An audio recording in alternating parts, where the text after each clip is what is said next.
હાલ હોળીના તહેવારને લઈને ખૂબ જ દુઃખદ સમાચાર સામે આવી રહ્યા છે।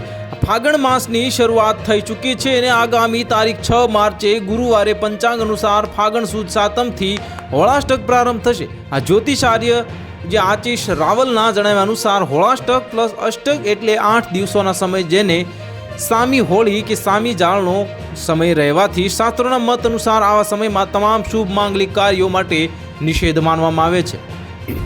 કારણ કે સામી હોળીના તરંગો સામે આવવાથી શુભ કે મંગલ સફળ થતા નથી અને પ્રતિવર્ષ અલગ અલગ સોસાયટીઓ દ્વારા સોસાયટીની બહાર આવેલા રોડ પર હોળિકા દહન કરાતું હોય છે। રોડ પર હોળિકા દહન કરવાને કારણે રોડને ખાસું નુકસાન પહોંચતું હોય છે અને આ નુકસાન અટકાવવા માટે આ વખતે અમદાવાદ મ્યુનિસિપલ કોર્પોરેશને એક મહત્વનો મોટો નિર્ણય લીધો છે।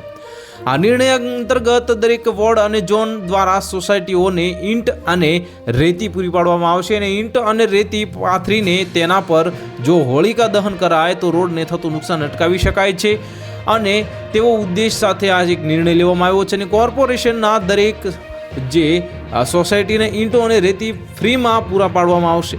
સોસાયટીઓ દ્વારા જે પ્રમાણે માંગ કરાય છે તે અનુસાર તેમને ઈંટો અને રેતી પૂરા પડાશે અને હોળાષ્ટકના દિવસોમાં મોટાભાગના ગ્રહોની સ્થિતિ ઉગ્ર હોય છે। ઉગ્ર ગ્રહોના યોગમાં જ્યોતિષીઓ દ્વારા શુભ કાર્ય ન કરવાની સલાહ આપવામાં આવે છે। તો બીજી તરફ એવું માનવામાં આવે છે કે ગ્રહોની અશુભ સ્થિતિમાં જો કામ શરૂ કરવામાં આવે તો ઘણી સમસ્યાઓનો સામનો કરવો પડી શકે છે। તો હાલ માટે આટલું જ, મળીશું નવી અપડેટ સાથે। જો તમને અમારા વિડીયો પસંદ આવતા હોય તો વિડીયોને લાઇક કરી દેજો, ચેનલને સબસ્ક્રાઇબ કરી બાજુમાં આવેલા બેલ આઇકનને દબાવી દો, જેથી તમને આવા સમાચારની અપડેટ મળતી રહે।